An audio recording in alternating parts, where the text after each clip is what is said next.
Sebelum ceritanya dimulai, silahkan tulis di kolom komentar dari daerah mana saja teman-teman yang menonton cerita ini, dan jangan lupa like dan subscribe agar channel Tika Story bisa semakin berkembang dan bisa mempersembahkan cerita yang terbaik.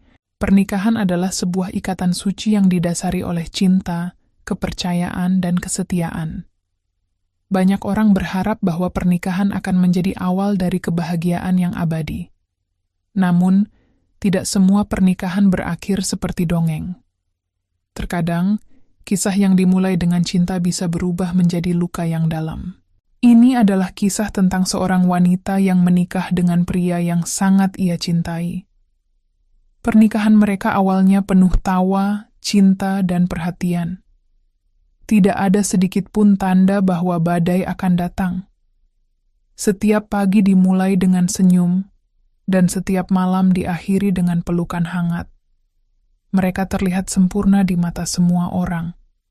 Tak ada yang menyangka bahwa di balik keharmonisan itu, perlahan-lahan retakan mulai muncul. Tanpa sepengetahuan sang istri, suaminya mulai bermain api.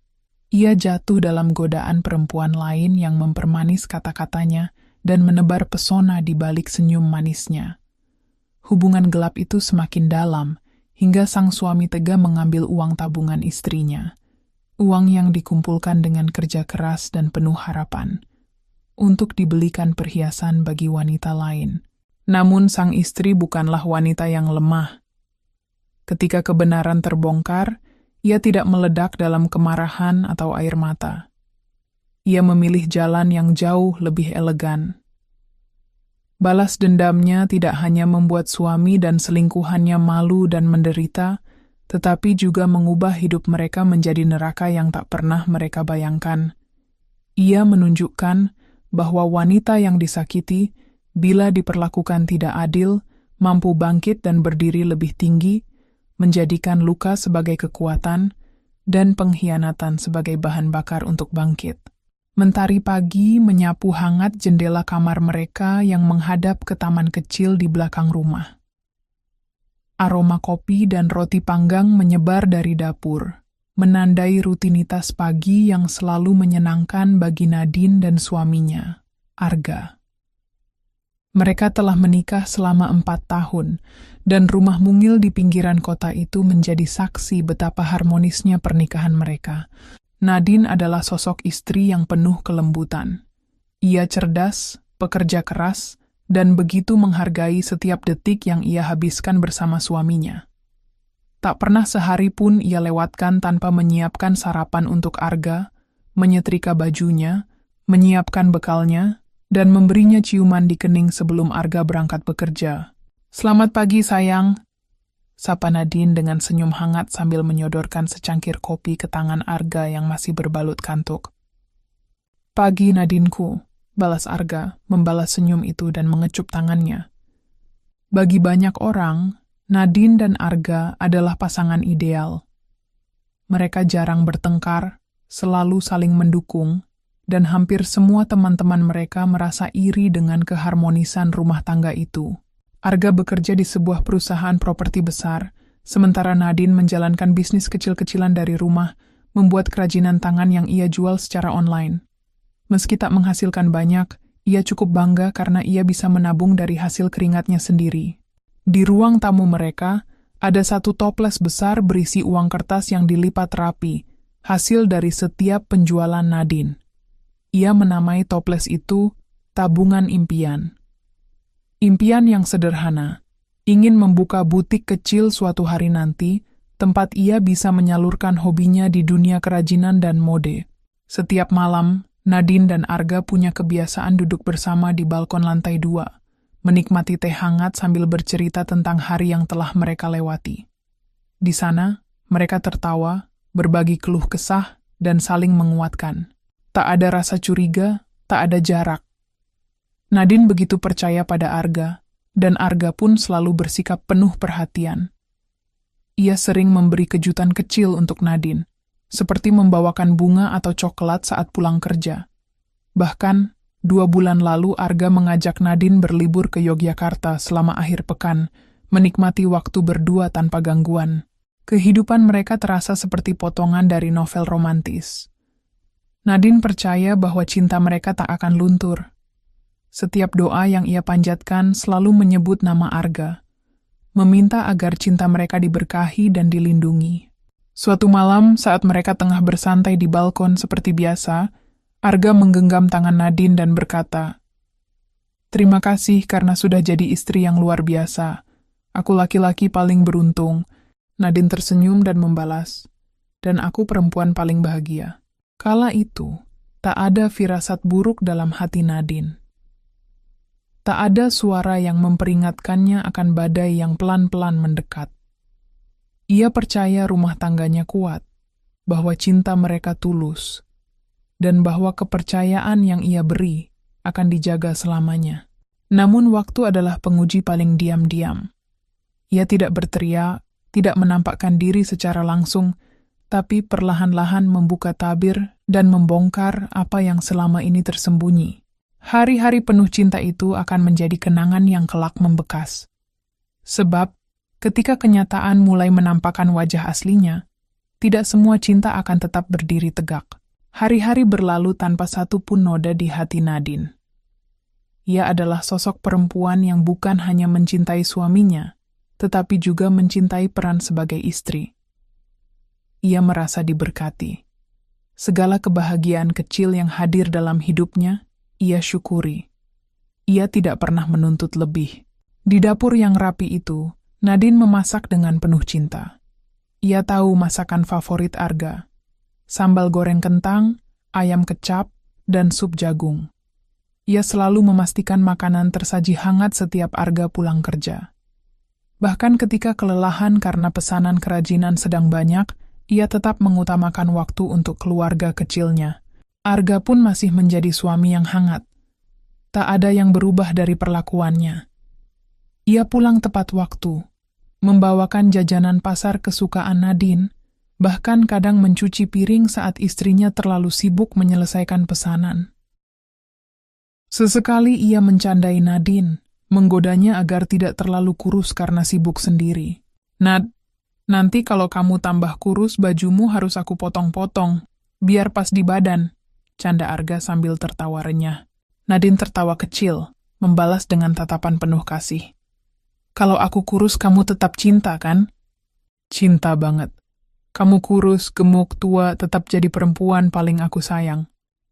Jawaban itu membuat hati Nadine berbunga-bunga. Ia menyimpan kalimat itu dalam benaknya. Bagi Nadine, cinta itu bukan hanya ucapan, tetapi juga keyakinan. Ia percaya Arga sepenuh hati. Cintanya padanya bukan cinta yang buta, tetapi cinta yang dibangun oleh waktu dan komitmen. Namun sesungguhnya, Nadine bukan perempuan bodoh. Ia bukan pula perempuan yang hidup dalam bayang-bayang ilusi. Ia tahu dunia tidak selalu seindah yang terlihat. Tapi selama belum ada alasan untuk meragukan, ia tidak pernah mencari-cari kesalahan. Setiap pagi, Nadine akan membuka toples tabungan impiannya, menghitung pelan-pelan hasil jerih payahnya. Ia tidak pernah mengambil uang itu untuk kepentingan pribadi. Bahkan saat ia ingin membeli mesin jahit baru, ia memilih menunda dan menabung lebih banyak. "Nanti, kalau dananya cukup aku beli. Sekarang belum saatnya." Begitu pikirnya. Uang di dalam toples itu sudah cukup banyak. Beberapa kali Arga menyarankan agar uang itu disimpan di rekening bersama agar lebih aman. Tapi Nadine menolak halus. Ia punya rasa kepuasan tersendiri saat melihat lembaran-lembaran uang itu tumbuh sedikit demi sedikit. "Biarkan aku nikmati perjuanganku sendiri dulu," ujar Nadine suatu malam ketika Arga kembali menyarankan hal yang sama. Arga hanya mengangguk. Ia tidak memaksa. Hari-hari berlalu seperti biasa. Nadine sibuk dengan kerajinannya, Arga dengan pekerjaannya. Mereka masih saling berbalas pesan di siang hari, menanyakan kabar, makan siang, dan mengirimkan emoji hati. Tak ada yang mencurigakan. Bahkan malam minggu pun mereka habiskan dengan menonton film di rumah sambil bersandar satu sama lain. Suatu waktu, Nadine mengajak Arga untuk ikut ke pameran UMKM di pusat kota, tempat ia menyewa stan kecil untuk menampilkan karya-karyanya. Arga dengan senang hati ikut, membantu menata meja, memberi semangat, bahkan memuji karya-karya Nadine di hadapan pengunjung. "Istri saya ini tangannya emas," katanya bangga pada seorang pengunjung. "Bikin apa aja bisa." Nadine tersenyum haru. Ia merasa dipuji oleh suaminya sendiri di depan umum adalah bentuk cinta paling manis. Ia tak tahu bahwa pujian itu, hari itu, akan menjadi salah satu kenangan paling menyakitkan dalam hidupnya kelak. Beberapa minggu setelah pameran itu, Nadine mulai merasakan kelelahan. Bukan karena pekerjaan, tapi karena tubuhnya mulai memberi sinyal-sinyal aneh. Ia sering mual di pagi hari, mudah lelah, dan sensitif pada aroma tertentu. Ia mulai curiga, dan benar saja.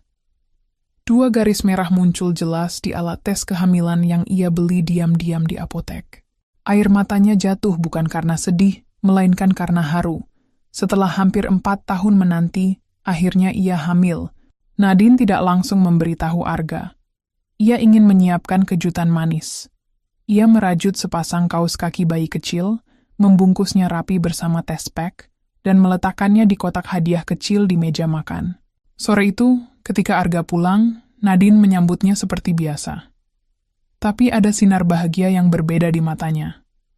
Arga membuka kotak itu dengan wajah bingung, lalu menatap test pack di dalamnya. "Kita akan punya bayi," bisik Nadine. Arga memeluknya lama, dan untuk beberapa saat, dunia terasa begitu sempurna. Namun, ketika dunia terasa terlalu sempurna, semesta kadang punya cara untuk mengguncangnya. Dalam diam, roda mulai bergerak ke arah yang tak terduga.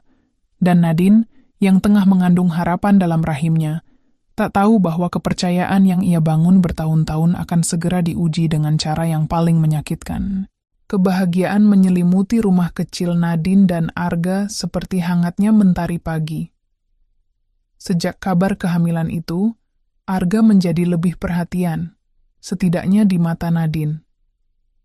Ia lebih sering menanyakan kondisi Nadine, lebih sering pulang tepat waktu, dan terkadang membawakan makanan-makanan sehat yang katanya bagus untuk ibu hamil. Nadine merasa begitu dicintai. Ia menikmati setiap detik dari masa-masa awal kehamilannya, mencatat perkembangan yang ia rasakan di buku kecil miliknya, dan mulai mencari nama-nama indah untuk calon buah hati mereka. Namun, seiring berjalannya waktu, perlahan Arga mulai menunjukkan perubahan kecil, perubahan yang begitu halus hingga sulit dikenali sebagai masalah. Malam-malam mereka di balkon mulai jarang terjadi. Arga kerap kali beralasan lembur, atau mengaku terlalu lelah untuk berbincang. Saat Nadine mencoba bercerita soal perubahan tubuhnya selama hamil, Arga hanya menanggapi singkat atau kadang bahkan hanya dengan senyum samar. "Sayang, hari ini perutku terasa kencang," kata orang, "itu tanda-tanda rahim sedang menyesuaikan diri," ucap Nadine penuh antusias. "Oh ya, bagus, berarti bayi kita sehat," jawab Arga sambil menatap layar ponselnya, tak benar-benar memperhatikan. Awalnya, Nadine mengira itu hal biasa. Ia pikir Arga sedang banyak beban pekerjaan. Tapi lambat laun, kejadian-kejadian kecil itu mulai menumpuk. Arga mulai lebih sering membawa ponsel ke kamar mandi. Ia mengganti kode sandi ponselnya, dan bahkan menjadi lebih defensif jika ditanya soal pekerjaan atau rekan kerja. Suatu malam, saat Nadine tertidur lebih awal karena tubuhnya lelah, ponsel Arga bergetar di meja. Notifikasi dari aplikasi pesan singkat muncul. Cahaya layar menyilaukan dalam gelap, dan tanpa sengaja Nadine melihat nama pengirim pesan itu. "Sayang Ayu." Hatinya mencelos. Ia terdiam, memejamkan mata, seolah ingin menghapus bayangan itu dari pikirannya. Tapi malam itu, tidurnya tak lagi nyenyak. Ia mencoba menenangkan diri, berpikir positif, dan menahan diri untuk tidak langsung mengkonfrontasi. Ia belum punya bukti, belum tahu pasti. Esok harinya, Nadine mencoba menggali dengan hati-hati. Ia bertanya ringan, "Kamu akhir-akhir ini sering pegang HP ya? Lagi sibuk banget?" Arga hanya tertawa. Namanya kerja, Nad. Banyak proyek baru. Klien banyak nanya ini itu. Kalau nggak standby, bisa ketinggalan informasi. Jawaban itu terdengar masuk akal. Tapi entah mengapa, rasa tenang di hati Nadine mulai mengikis. Ia mulai merasa ada sesuatu yang disembunyikan Arga darinya. Seminggu kemudian, Nadine memberanikan diri memeriksa toples, tabungan impiannya, yang sudah lama tidak ia buka. Ketika ia menuangkan isinya ke meja, jantungnya seakan berhenti berdetak. Uang di dalamnya jauh berkurang dari terakhir kali ia hitung. Ia menghitung berkali-kali. Jumlahnya tak berubah. Puluhan lembar 100 ribuan lenyap begitu saja. Tangannya gemetar. Ia tahu pasti tak pernah mengambil uang itu. Tak ada orang lain yang punya akses ke rumah selain Arga. Tapi otaknya masih mencoba menyangkal kenyataan yang mulai terbentuk. Sore itu, Arga pulang dengan senyum seperti biasa. Ia bahkan membawakan buah mangga muda, yang akhir-akhir ini sering diminta Nadine. Ia mencium kening istrinya dan berkata, "Tadi aku lihat mangga bagus, langsung ingat kamu." Nadine hanya membalas dengan senyum tipis. Di balik senyuman itu, ada badai yang mulai bergemuruh di dalam hatinya. Malamnya, saat Arga tertidur, Nadine memutuskan membuka dompet dan tas kerja Arga. Ia bukan tipe wanita yang suka menggeledah, tapi ada sesuatu yang mendesak dalam dirinya, sesuatu yang menuntut jawaban. Di dalam saku kecil tas kerja Arga, ia menemukan sebuah kotak beludru hitam. Saat ia membukanya, matanya membelalak. Sebuah gelang emas dengan permata kecil tampak berkilau di dalamnya. Di balik tutup kotak, tertulis kalimat singkat, "Untuk Ayu, cahaya hidupku." Kotak itu membuat dunia Nadine runtuh seketika. Lututnya lemas. Air matanya jatuh tanpa suara. Ia terduduk di lantai kamar, memeluk perutnya yang perlahan membesar, berusaha menahan sesak yang menyeruak dari dalam dadanya. Di saat seharusnya ia menikmati masa-masa terindah sebagai calon ibu, ia justru harus menahan luka karena dikhianati oleh orang yang paling ia percaya. Ia ingin marah, ingin berteriak, tapi yang muncul hanya tangis diam dan desahan lirih penuh kepedihan. Pagi harinya, Nadine tak mengatakan apa-apa. Ia bersikap seolah tidak terjadi apa-apa. Ia ingin menyusun rencana. Ia tidak akan membiarkan dirinya terlihat lemah. Tidak saat ini. Tidak ketika hidupnya sedang ia pertaruhkan untuk makhluk kecil di dalam rahimnya. Ia tahu kini waktunya untuk berubah. Cinta tidak bisa lagi menyelamatkan Arga dari apa yang telah ia perbuat. Kepercayaan telah dirusak, dan Nadine tidak akan membiarkan pengkhianatan itu dibiarkan begitu saja. Hari-hari berikutnya berjalan seperti biasa, setidaknya di mata Arga. Ia tak menyadari bahwa di balik senyum lembut istrinya sedang tumbuh kekecewaan yang tak terucap. Nadine tetap memasak, tetap mencuci bajunya, dan tetap menyambutnya pulang dengan senyum dan pelukan. Tapi sesuatu telah berubah. Sesuatu yang tak kasat mata namun sangat terasa. Hatinya. Nadine belajar menutupi luka. Ia menyembunyikan kemarahan dan kesedihan dalam sikap manis dan kata-kata lembut. Ia tahu bahwa jika ia meledak saat ini, itu hanya akan membuat dirinya tampak lemah. Ia ingin lebih dari sekadar meluapkan emosi. Ia ingin keadilan. Ia ingin balas dendam, bukan dengan air mata, tetapi dengan tindakan yang akan meninggalkan luka tak terlupakan. Beberapa hari setelah menemukan gelang emas dan tulisan itu, Nadine mulai diam-diam mengamati rutinitas Arga. Ia tidak bertanya, tidak menuduh. Ia hanya memperhatikan. Setiap kali Arga mengatakan akan lembur, Nadine mencatat waktu keluar dan pulangnya. Ia mulai menyusun pola, mencocokkan alasan dan kenyataan. Ia membeli sebuah ponsel murah dan SIM card baru, lalu diam-diam memasang aplikasi pelacak di dalam mobil Arga saat pria itu tertidur pulas. Dalam waktu kurang dari seminggu, kecurigaannya terbukti. Arga sering mampir ke sebuah apartemen di daerah pusat kota. Nadine pun menyewa ojek online dan mengamati dari kejauhan. Ia tidak masuk, tidak mendekat. Ia hanya mengamati, mencatat jam, dan memotret kendaraan suaminya yang terparkir di sana. Hatinya perih, namun wajahnya tetap tenang. Bahkan saat di rumah Arga bercanda dan memeluknya, Nadine tetap memeluk balik. Ia menahan semuanya dalam diam, dengan satu tujuan, membuat mereka merasakan rasa sakit yang lebih dalam, lebih tajam, dan lebih lama. Suatu sore, Nadine sengaja memancing pembicaraan sambil duduk di ruang tamu bersama Arga. "Sayang," ujarnya manis, "aku lihat tabungan kita di toples mulai berkurang ya." Arga terkejut sejenak, tapi wajahnya tetap tenang, meski matanya jelas menunjukkan kegelisahan. Oh iya ya, mungkin aku lupa ngomong. Kemarin aku pinjam sedikit buat bayar servis mobil. Maaf ya, harusnya aku bilang dulu." Nadine tersenyum lembut. "Gak apa-apa kok, aku cuma tanya. Mobil kita memang harus dijaga." "Terima kasih ya, Nad," jawab Arga, terlihat lega karena merasa lolos dari jebakan. Tapi Nadine hanya mencatat satu hal lagi dalam pikirannya. Arga sudah mulai pandai berbohong. Dan ia mulai semakin ahli menyembunyikan rencana.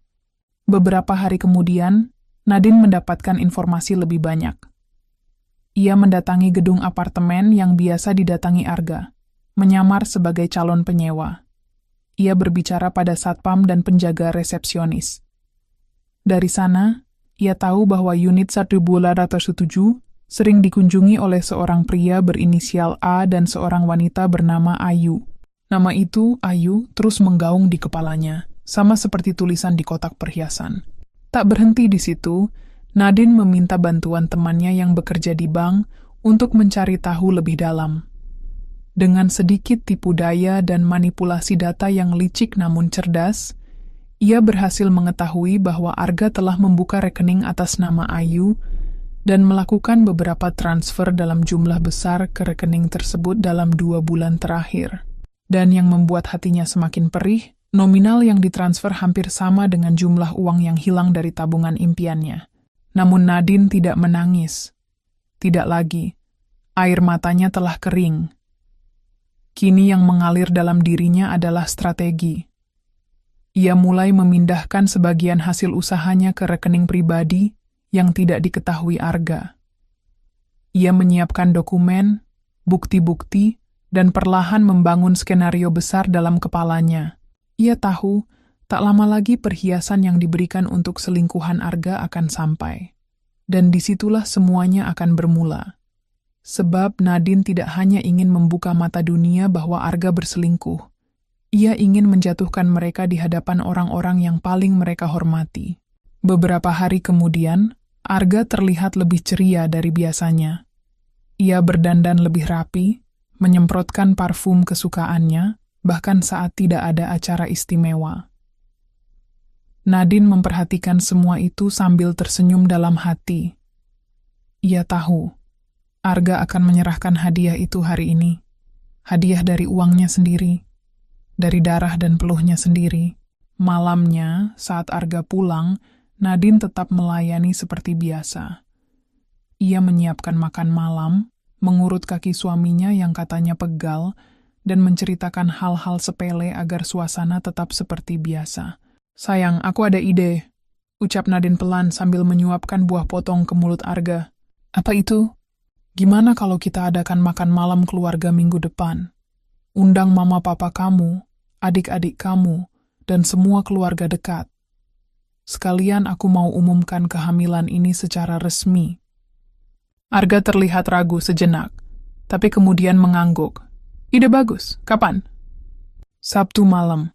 Aku yang siapkan semuanya. Kamu tinggal duduk manis saja." Arga tersenyum. Tak tahu bahwa makan malam itu bukan sekadar pengumuman kehamilan, tapi juga akan menjadi malam di mana semua topeng akan dilepas, dan dosa akan ditelanjangi tanpa ampun. Nadine telah siap. Ia tak butuh air mata. Ia tak perlu amarah. Ia hanya butuh 1 malam untuk membalikkan semuanya. Sabtu malam datang dengan segala keanggunannya. Rumah Nadine dan Arga tampak jauh lebih ramai dari biasanya. Lampu taman menyala terang, meja makan tertata indah dengan taplak putih dan bunga mawar segar. Aroma ayam panggang dan sup krim menyambut setiap tamu yang hadir. Keluarga besar Arga datang lengkap malam itu. Sang ibu, Bu Lastri, yang biasanya begitu kritis pada Nadine, tampak senang karena menantu perempuannya bisa menyiapkan acara sebesar ini sendirian. Ayah Arga, adik-adiknya, bahkan beberapa kerabat jauh hadir dan duduk di ruang tamu dengan senyum lebar. Tak lupa, beberapa teman dekat dan kolega Arga dari kantor pun turut hadir atas undangan Nadine. Arga tampak puas dan bangga. Ia merasa malam ini adalah tentang kebahagiaan keluarga mereka. Ia tidak tahu bahwa setiap langkahnya malam itu sedang disaksikan oleh mata-mata yang dipasang Nadine. Kamera kecil tersembunyi di pojok ruangan, dan mikrofon tersembunyi di bawah meja telah aktif sejak 2 jam sebelum para tamu datang. Nadine merekam semuanya. Saat semua tamu mulai menikmati makanan dan berbincang, Nadine berdiri di tengah ruangan. Ia tersenyum manis, mengenakan dress berwarna pastel lembut, membelai pelan perutnya yang kini membuncit 6 bulan. "Terima kasih sudah hadir malam ini," ucapnya lembut. "Malam ini, selain mengabarkan kehamilan pertama kami, aku juga ingin berbagi sesuatu yang penting." Para tamu menatapnya dengan penuh perhatian. Arga tersenyum lebar, menepuk punggung istrinya pelan. "Ceritakan, sayang. Semua udah penasaran." Nadine mengangguk. Ia mengambil remote kecil dari saku bajunya dan menyalakan layar proyektor di dinding ruang tamu. Para tamu bergeser, menatap layar yang menyala dengan rasa penasaran.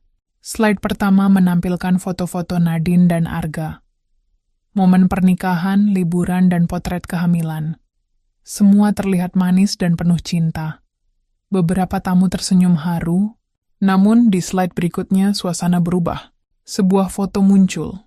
Foto Arga berdiri di depan pintu apartemen, memegang sebuah kantong belanja dari butik perhiasan terkenal. Lalu menyusul foto dirinya bersama seorang wanita muda berambut panjang, tertawa sambil memeluk lengan Arga. Wajah wanita itu jelas. Nama wanita itu tertulis di bawah gambar. Ayu, wanita yang menerima gelang emas dari tabungan Nadine. Suasana mendadak hening. Para tamu terdiam. Bu Lastri menoleh cepat ke arah Arga. Arga pucat. Matanya membelalak. Apa ini?" gumamnya, setengah berbisik. Nadine masih tersenyum. Namun senyumnya penuh luka yang kini telah membeku menjadi kekuatan. Ia menatap semua tamu satu persatu sebelum melanjutkan. "Selama ini aku percaya pada Arga. Aku mencintainya dengan sepenuh hati. Tapi ternyata, selama aku mengandung anak kami, dia menghabiskan uang tabungan impianku, uang yang kukumpulkan bertahun-tahun, untuk membeli gelang bagi wanita lain." Nadine menunjuk layar. "Gelang ini." Gambar gelang muncul jelas. Lalu disusul tangkapan layar transfer dari rekening Arga ke rekening Ayu. Semua bukti tersusun rapi, lengkap, dan tak terbantahkan. Beberapa tamu mulai berbisik. Bu Lastri menutup mulutnya dengan tangan, matanya berkaca-kaca, antara malu dan marah. Arga berdiri, berusaha merebut remote dari tangan Nadine. "Nadine, hentikan! Kamu nggak tahu apa yang kamu lakukan." Namun Nadine mundur selangkah. "Aku tahu persis. Selama ini kamu pikir aku buta. Tapi aku hanya diam. Aku sedang mempersiapkan semua ini." Arga semakin panik. "Kamu mau mempermalukan aku di depan keluarga? Bukan aku yang mempermalukanmu, Arga." Suara Nadine terdengar tenang tapi tajam. "Kamu yang mempermalukan dirimu sendiri. Aku hanya memperlihatkan pada mereka siapa kamu sebenarnya." Tiba-tiba, dari arah pintu, seseorang masuk dengan langkah gugup. Ayu. Wanita itu tidak menyangka akan dipanggil ke acara ini. Nadine sengaja mengirim undangan padanya atas nama perempuan hebat penerima hadiah emas. Ia pikir ini lelucon atau kejutan. Tapi kini ia berdiri di hadapan semua orang, dengan wajahnya terpampang di layar. Beberapa tamu perempuan menatap Ayu dengan tatapan tajam. Bu Lastri berdiri, menghampiri Ayu, dan menampar pipinya dengan keras. Suara tamparan itu menggema. "Kamu merusak rumah tangga anak saya," teriak Bu Lastri menangis. Ayu menutup wajahnya. Arga buru-buru berdiri di antara keduanya, berusaha melindungi selingkuhannya. "Cukup, jangan sakiti dia," teriak Arga mendekap Ayu. Dan pada titik itulah segalanya jelas. Arga bahkan lebih membela selingkuhannya daripada istri sahnya sendiri, wanita yang sedang mengandung anaknya. Nadine menghela napas panjang, lalu menunduk sejenak sebelum menatap semua tamu yang kini terdiam. "Malam ini aku ingin mengucapkan selamat tinggal. Bukan hanya pada keluarga suamiku, tapi juga pada semua kebohongan yang selama ini kutelan." Ia berjalan perlahan menuju pintu, lalu menoleh sebentar. "Terima kasih, Arga, karena kamu sudah mengajarkanku cara berdiri tegak. Dan Ayu, selamat menikmati sisa hidupmu dengan pria yang bahkan tega mengkhianati ibu dari anaknya sendiri." Nadine melangkah keluar dari rumah. Di luar, mobil jemputan dari sahabatnya sudah menunggu. Ia masuk dengan damai, tanpa air mata. Hanya satu hal yang memenuhi pikirannya kini. Balas dendam baru saja dimulai. Keesokan paginya, rumah Nadine dan Arga seperti kapal karam yang ditinggalkan awaknya. Suasana muram, penuh keheningan dan rasa malu yang menggantung di udara. Setelah insiden semalam, keluarga Arga pulang tanpa banyak bicara. Arga dan Ayu ditinggalkan dalam kepanikan dan kekacauan yang tak mereka duga. Nama mereka tercoreng, reputasi mereka runtuh. Semua akibat satu malam yang menghancurkan topeng-topeng kebohongan yang selama ini mereka pakai. Sementara itu, Nadine menjalani harinya dengan tenang. Ia tinggal sementara di rumah sahabatnya, Rara, yang telah lama tahu bahwa Arga berselingkuh dan mendukung penuh rencana balas dendam Nadine. Di rumah itulah Nadine merancang langkah berikutnya dengan sangat hati-hati. Bukan hanya membalas, tapi menjatuhkan mereka dengan cara yang tak bisa dihindari. "Aku nggak akan diam, Rah," ucap Nadine sambil mengelus perutnya. "Mereka belum merasakan sepertiga dari sakitku, dan aku belum selesai." Rara menggenggam tangan Nadine. "Aku di belakang kamu, selalu." Beberapa hari kemudian, Nadine mendatangi kantor tempat Arga bekerja. Ia mengenakan blazer putih bersih, celana panjang krem, dan sepatu hak tinggi. Penampilannya tegas dan elegan, jauh berbeda dari sosok ibu rumah tangga yang selalu di rumah. Di tangannya, ia membawa satu map berisi dokumen penting dan satu flash disk.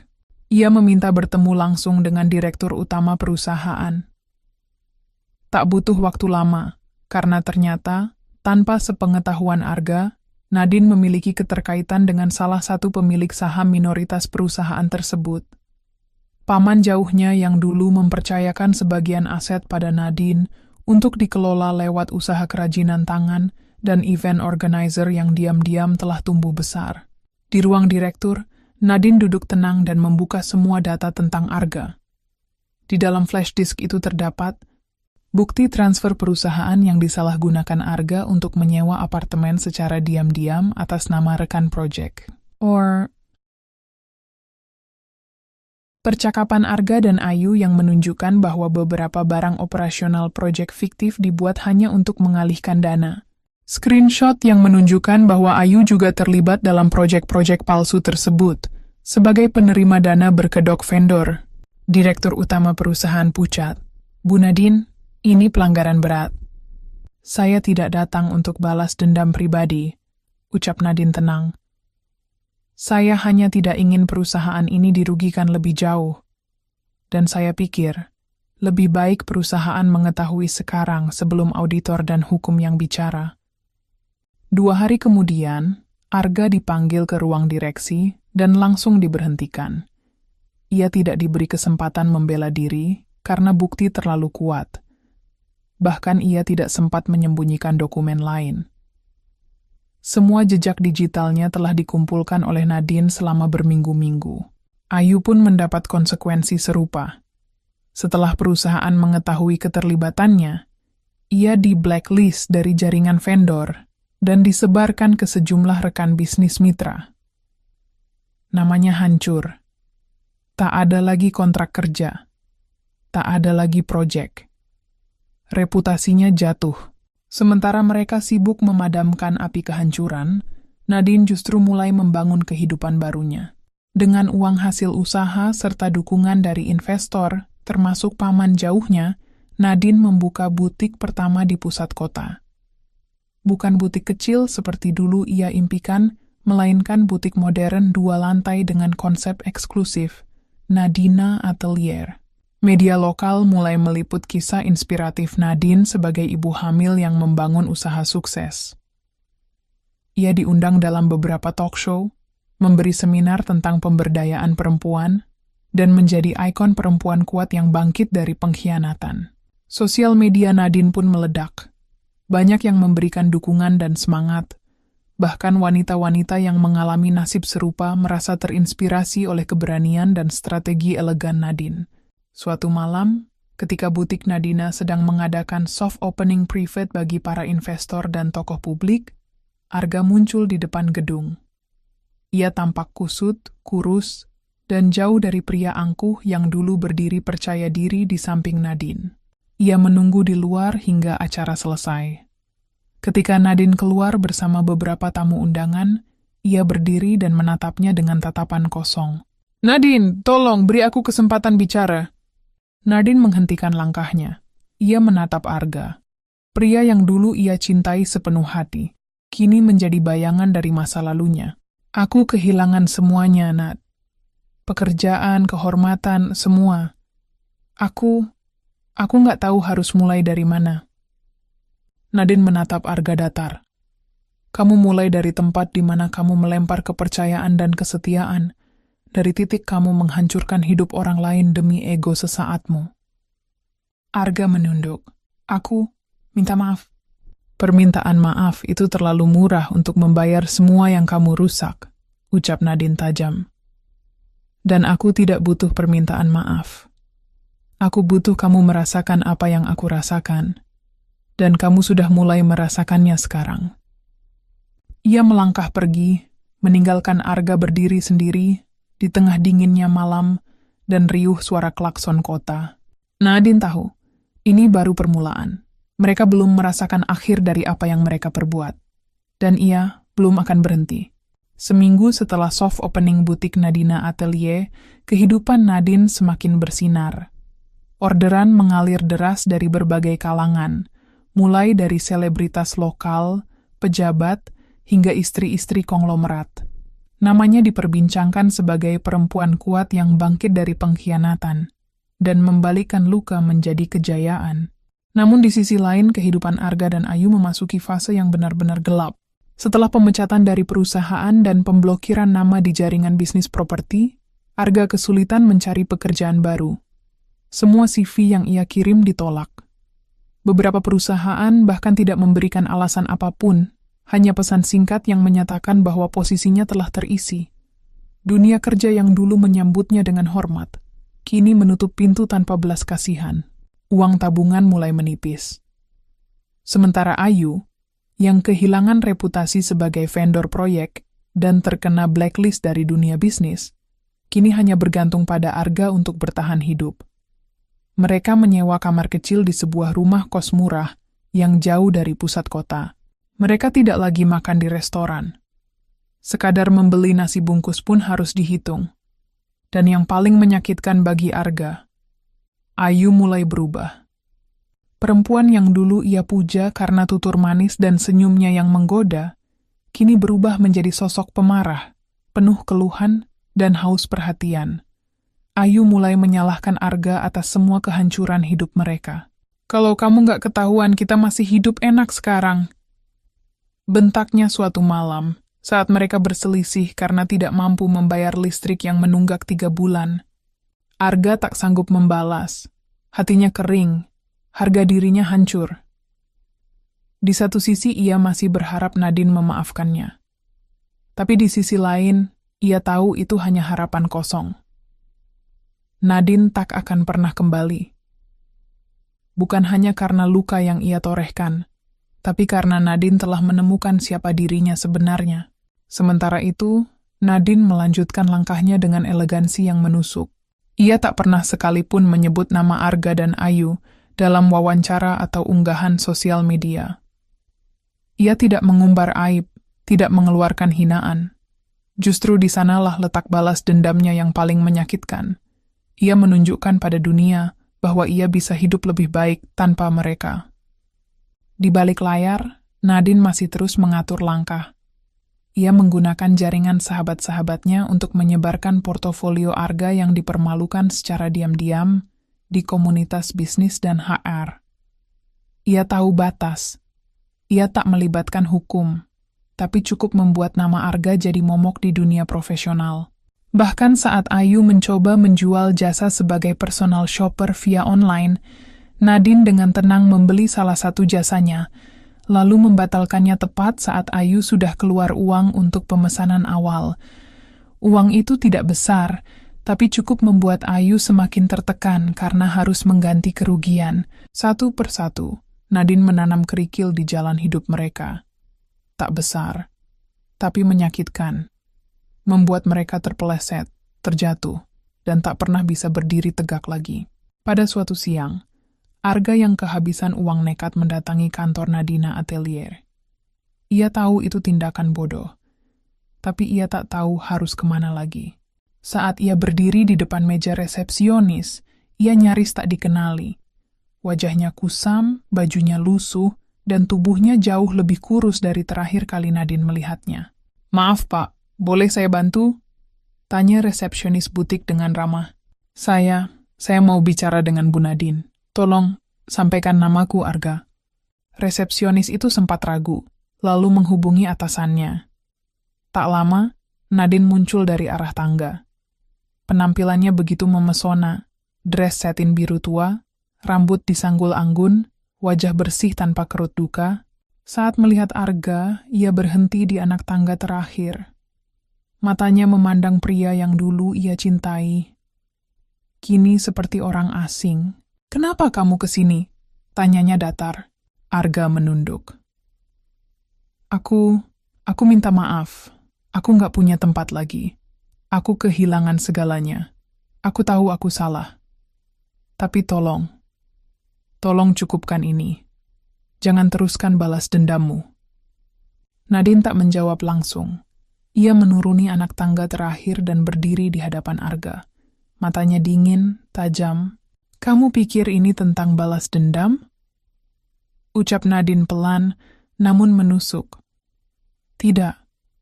Ini tentang akibat. Dan kamu baru saja mulai merasakannya."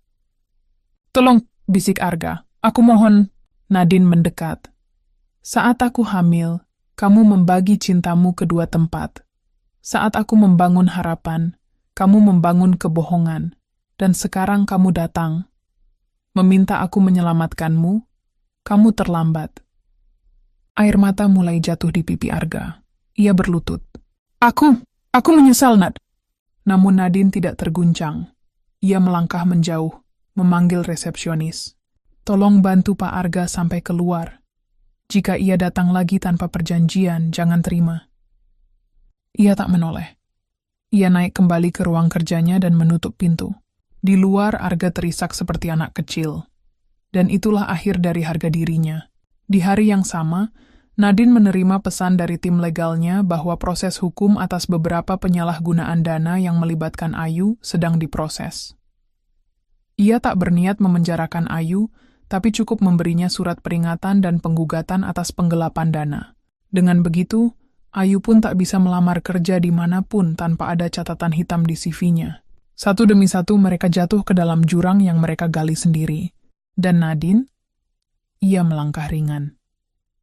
Dengan bayi dalam kandungan, dan kehidupan baru yang menantinya di ujung jalan kemenangan. Pagi itu, hujan turun rintik-rintik membasahi jendela butik Nadina Atelier. Di dalam ruang kantor yang hangat, Nadine duduk di balik meja kerjanya, menyesap teh melati sambil menatap layar komputer. Bayi dalam kandungannya mulai aktif menendang, membuatnya tersenyum kecil. Ia meraba perutnya dengan lembut. "Tenang ya, Nak. Mama sudah bersihkan jalan kita. Tak akan ada yang berani menyakiti kita lagi."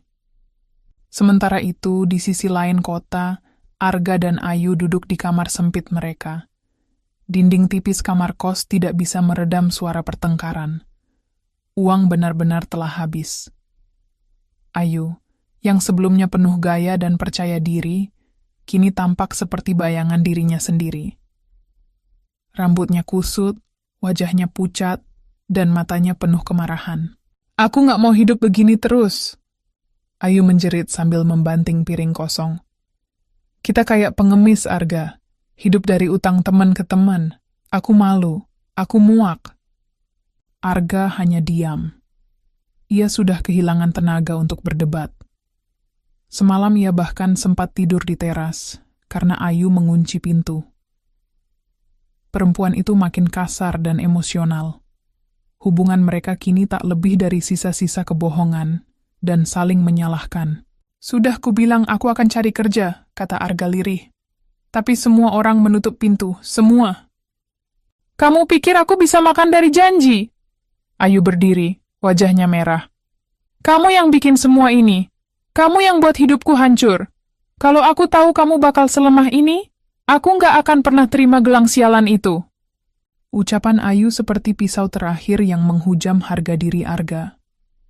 Hatinya remuk. Ia sadar, semua kehancuran ini berasal dari satu titik. Saat ia memilih menghancurkan hati istri yang setia demi wanita yang tak pernah benar-benar mencintainya. Di tempat lain, rencana Nadine memasuki babak terakhir. Ia mengatur konferensi pers kecil di butik, mengundang media lifestyle dan bisnis. Kali ini bukan untuk memamerkan koleksi terbaru, melainkan meluncurkan program kolaborasi sosial. Perempuan Bangkit, program pelatihan keterampilan dan pengembangan bisnis bagi perempuan korban pengkhianatan dan kekerasan dalam rumah tangga.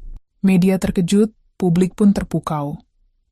Seorang jurnalis bertanya, "Apakah ini terinspirasi dari pengalaman pribadi Anda, Bu Nadine?" Nadine tersenyum lembut. "Semua perempuan pernah jatuh, tapi tidak semua perempuan tahu bahwa mereka punya pilihan untuk bangkit. Saya ingin menjadi jembatan bagi mereka yang belum tahu caranya." Tepuk tangan menggema di ruangan. Nama Nadine kian bersinar.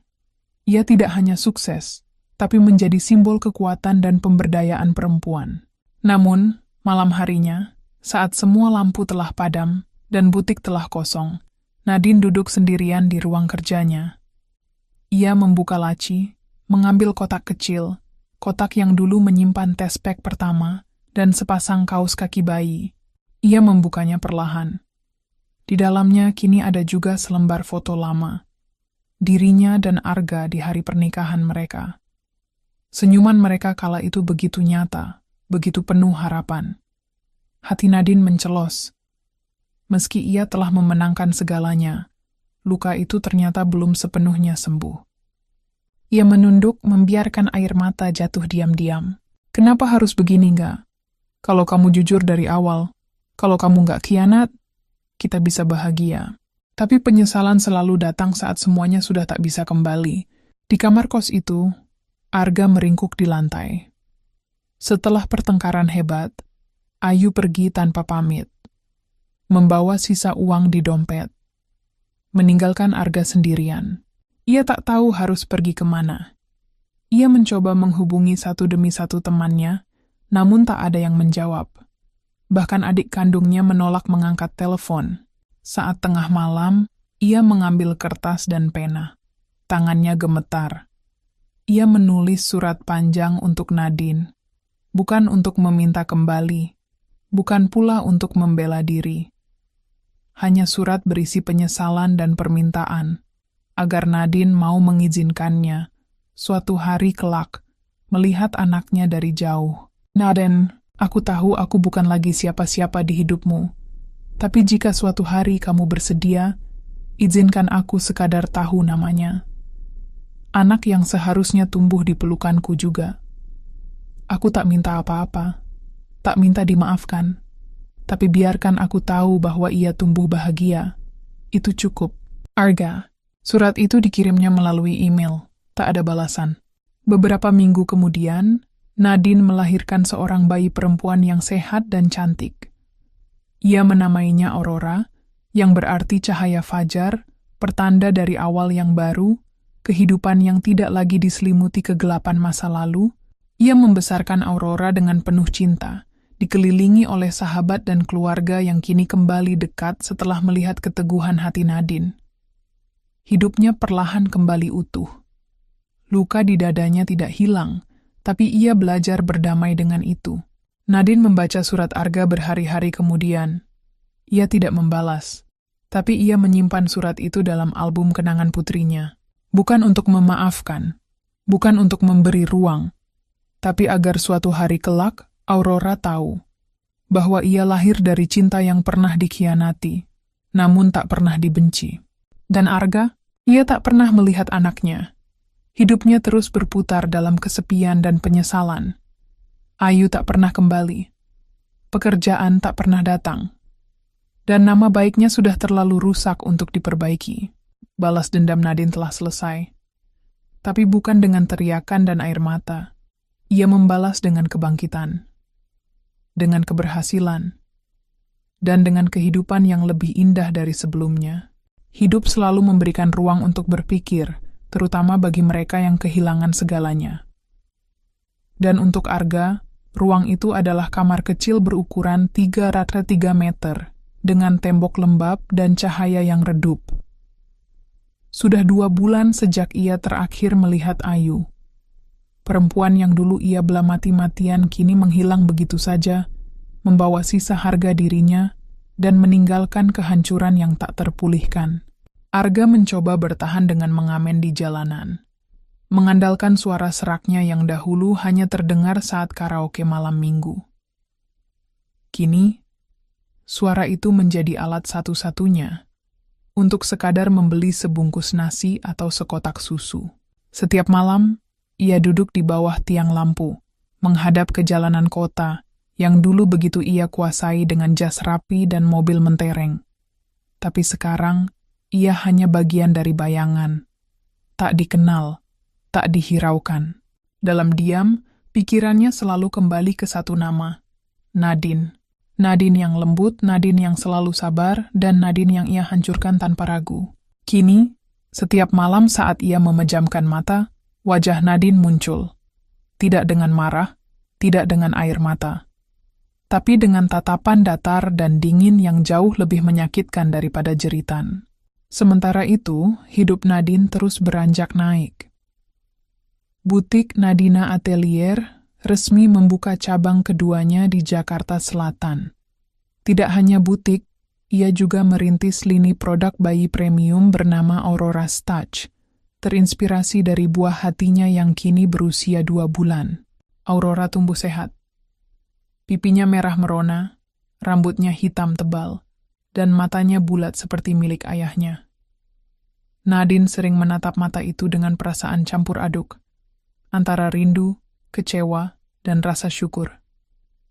Meski Arga tak pernah datang lagi, dan Nadine tak pernah membalas email atau suratnya, ia tahu bahwa lelaki itu masih mengawasi dari jauh. Kadang ia melihat akun anonim mengamati setiap unggahan tentang Aurora. Kadang ia menerima karangan bunga tanpa nama di depan butik saat ulang bulan anaknya. Nadine tak membalas, tapi ia tahu, itu pasti dari Arga. Ia tidak memblokir akun itu. Tidak juga melaporkan pengiriman bunga. Bukan karena ia peduli, tetapi karena ia ingin Arga terus melihatnya. Melihat hasil dari setiap luka yang dulu ia torehkan. Agar ia tahu bahwa hidup yang ia hancurkan kini jauh lebih hidup daripada sebelumnya. Pada suatu siang, Nadine mengunjungi rumah ibunya di kampung halaman. Saat duduk di teras sambil menyusui Aurora, ibunya membuka pembicaraan yang telah lama ingin ia sampaikan.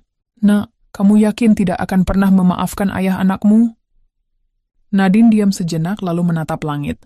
"Aku sudah memaafkannya, Bu. Tapi bukan untuk dia. untuk diriku sendiri. Ibunya mengangguk pelan. Tapi kamu tidak mengizinkannya melihat anaknya? Nadine tersenyum pahit. Aku hanya tidak ingin anakku mengenal sosok ayah yang pernah menyakiti ibunya tanpa ampun. Kalau nanti Aurora dewasa dan ingin tahu, aku akan ceritakan semuanya dengan jujur. Tapi untuk sekarang, aku hanya ingin melindunginya dari luka yang pernah kualami. Sang ibu memeluk Nadine pelan. Ia mengerti. Anaknya telah melalui badai yang tidak semua perempuan bisa hadapi. Dan keputusan Nadine bukan karena kebencian, tapi karena kebijaksanaan. Malam itu, Arga duduk di bangku taman kota, menatap langit yang berawan.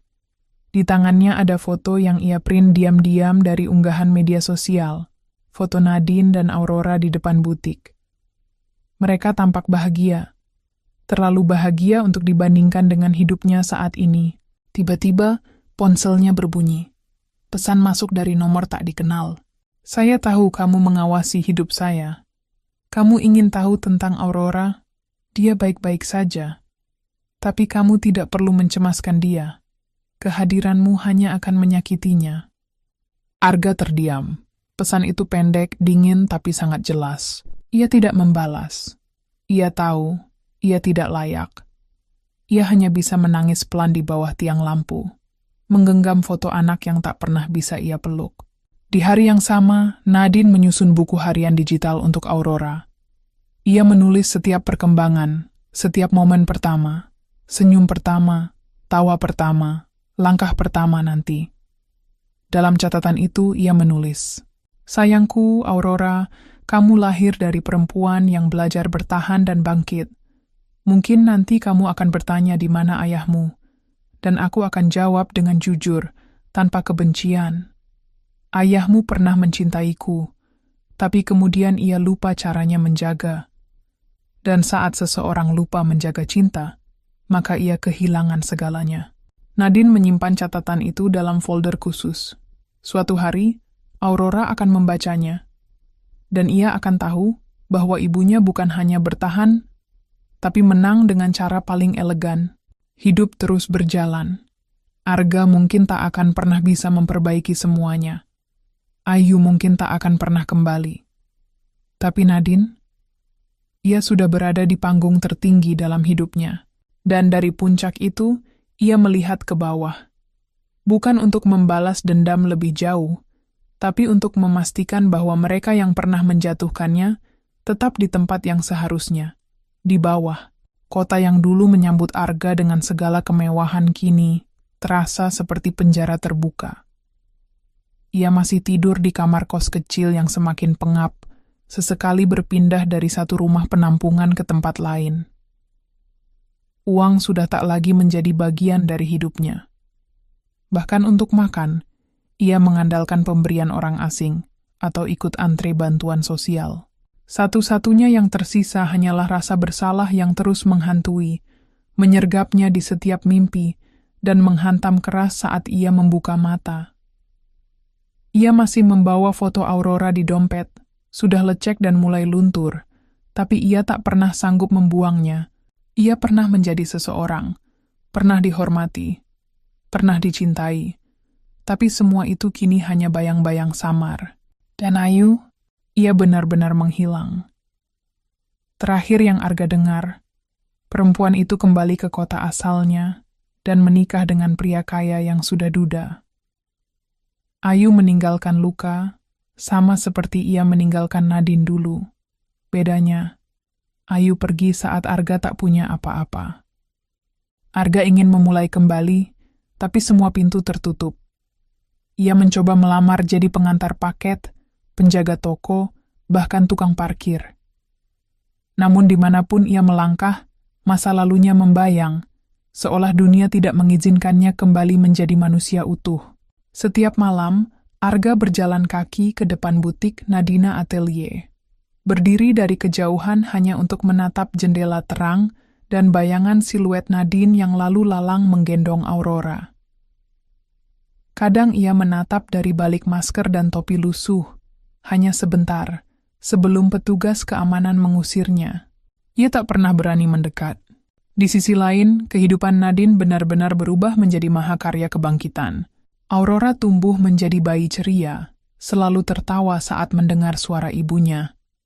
Rara, sahabat Nadine, menjadi orang terdekat yang ikut membesarkannya, membantu mengasuh dan membangun bisnis Aurora's Touch.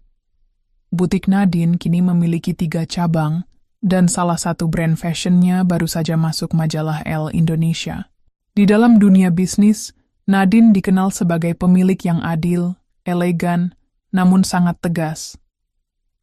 Ia sering mendapat tawaran merger dan akuisisi, namun selalu menolak dengan senyum. Aku membangun ini dari luka, dan tidak akan kubiarkan orang lain memilikinya.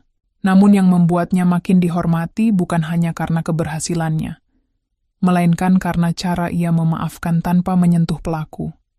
Ia tidak pernah menjatuhkan nama Arga secara terbuka, tidak pernah mengumbar aib, bahkan tidak pernah menceritakan seluruh detail kisahnya kepada publik. Baginya, elegansi sejati adalah saat kebenaran berbicara sendiri, tanpa perlu diperjuangkan dengan teriakan. Suatu sore yang dingin, saat Nadine selesai memberi seminar tentang perempuan dan kemandirian emosional, ia mendapat sepucuk surat dari penjaga butik. "Ditinggal seseorang di pagar tadi, Bu," kata petugas itu sambil menyerahkan amplop kecoklatan yang sudah sedikit basah. Nadine menerimanya pelan. Di sudut kanan atas amplop itu tertulis dengan tulisan tangan yang gemetar. Untuk Aurora. Ia membukanya perlahan di ruang pribadinya. Di dalamnya ada secarik surat, dengan goresan pena yang jelas bergetar, seperti ditulis oleh tangan yang tak lagi kuat. "Putriku Aurora, aku tidak pantas memanggilmu begitu. Tapi jika suatu hari kamu membaca surat ini, ketahuilah, kamu adalah bagian dari dunia yang pernah kuhancurkan sebelum aku bisa menyentuhnya. Aku bukan ayah yang baik. Bahkan aku tak pantas disebut ayah. Tapi dalam setiap langkah kakimu nanti, aku ingin kamu tahu bahwa kamu adalah cahaya di hidup ibumu, dan bahwa aku menyesal lebih dari apapun yang pernah kurasakan. Aku tak akan pernah mendekat, tak akan pernah meminta apapun. Aku hanya ingin kamu tahu, kamu hidup karena cinta, dan aku hancur karena lupa menjaga cinta itu. Selamat tumbuh besar, Aurora. Maaf karena tak pernah ada di sisimu." Arga, air mata Nadine jatuh perlahan. Bukan karena masih mencintai Arga, tapi karena luka itu kini benar-benar terbuka. Dan di balik luka itu, ada pengakuan jujur yang datang terlalu terlambat. Ia tidak membalas, ia tidak akan pernah membalas. Tapi malam itu, ia menyelimuti Aurora lebih erat dari biasanya dan membisikkan, "Papa, kamu pernah salah, tapi kamu adalah hal paling benar yang pernah Mama miliki." Beberapa minggu kemudian, Nadine menghadiri sebuah forum bisnis nasional. Di antara tamu undangan VIP, ia melihat dari kejauhan seorang lelaki berpakaian lusuh menjadi petugas kebersihan. Matanya hanya bertemu sekilas, tapi cukup untuk Nadine tahu. Arga masih hidup. Namun kini mereka ada di dunia yang berbeda. Bukan karena status, tapi karena pilihan hidup. Arga memilih menghancurkan cinta. Nadine memilih membangunnya kembali. Suatu malam, Arga kembali duduk di taman kota, menggenggam foto Aurora yang kini mulai sobek. Lalu dengan napas berat, ia merobeknya perlahan dan membuangnya ke tempat sampah. Ia berdiri. Dan untuk pertama kalinya sejak bertahun-tahun, ia mencoba berjalan tanpa melihat ke belakang. Ia tahu tak akan pernah bisa menebus semuanya. Tapi setidaknya, ia mencoba menerima satu hal. Ia tak akan pernah mendapat pengampunan dari wanita yang paling ia sakiti. Malam itu, langit Jakarta tampak lebih kelabu dari biasanya. Di sudut jalan, di sebuah halte kosong yang hanya diterangi lampu redup, duduk seorang pria dengan wajah yang semakin tua dari usianya. Arga. Pria yang dulu berdiri gagah sebagai manajer perusahaan besar, kini menjadi bayang-bayang dari kebesaran yang ia rusak sendiri. Di tangannya tergenggam koran yang sudah lecek. Di halaman depan, terpampang wajah Nadine bersama putrinya, Aurora, yang mengenakan gaun bayi putih dan senyum menggemaskan. Judul berita itu mencolok, "Wanita tangguh, Nadine buktikan kebangkitan seorang ibu tunggal yang dikhianati." Arga menatap lekat foto itu. Bibirnya bergetar, air matanya jatuh tanpa suara. Setiap kali melihat senyum Aurora, hatinya remuk. Maaf. Lirihnya berulang kali, seolah berharap angin malam bisa menyampaikan doa-doanya yang tertahan. Ia telah mencoba bertahan, meski hidupnya hancur. Ayu tak pernah kembali. Pekerjaan tetap tak datang. Bahkan untuk makan sehari-hari, Arga kini menggantungkan hidup dari membersihkan toilet umum dan menjadi buruh lepas pasar malam. Setiap tetes keringatnya seakan adalah denda yang ia bayar karena menghancurkan wanita yang mencintainya dulu tanpa syarat. Di sisi lain, butik Nadina Atelier makin berkembang pesat. Hari itu, Nadine membuka lini barunya Aurora Petite, koleksi eksklusif untuk ibu dan anak. Peluncurannya disambut luar biasa, menghadirkan figur publik dan media nasional. Tapi yang paling menggetarkan hati adalah pidato Nadine sendiri. Ia berdiri anggun di panggung kecil butik utamanya, menggendong Aurora yang mengenakan gaun kecil berwarna lavender. "Ketika aku hancur dulu, aku sempat berpikir hidupku berakhir. Tapi ternyata, Tuhan memberiku satu alasan untuk bangkit. Anakku, Aurora." Suara tepuk tangan menggema, tapi Nadine melanjutkan dengan suara pelan, nyaris bergetar. Tak mudah membesarkan anak sendiri. Apalagi setelah dikhianati oleh orang yang kau kira akan menua bersamamu. Tapi luka bisa jadi kekuatan, dan kekuatan bisa jadi terang. Aku ingin semua perempuan tahu bahwa kebahagiaan tidak bergantung pada siapa yang tinggal, tapi pada bagaimana kamu memilih berdiri saat semua orang meninggalkanmu. Aurora menggenggam jari ibunya dan tertawa kecil, membuat para hadirin terharu. Sorot kamera menangkap setiap detik momen itu, tapi di luar butik, dari seberang jalan, seseorang memperhatikan dalam diam. Arga. Ia tidak lagi berharap dimaafkan. Tapi setiap kali melihat Aurora, ia merasa ingin hidup sedikit lebih lama. Bukan untuk dirinya, tapi untuk suatu hari nanti. Mungkin putrinya bisa mengerti bahwa ia menyesal, walau terlambat. Beberapa hari kemudian, Arga memberanikan diri menulis surat.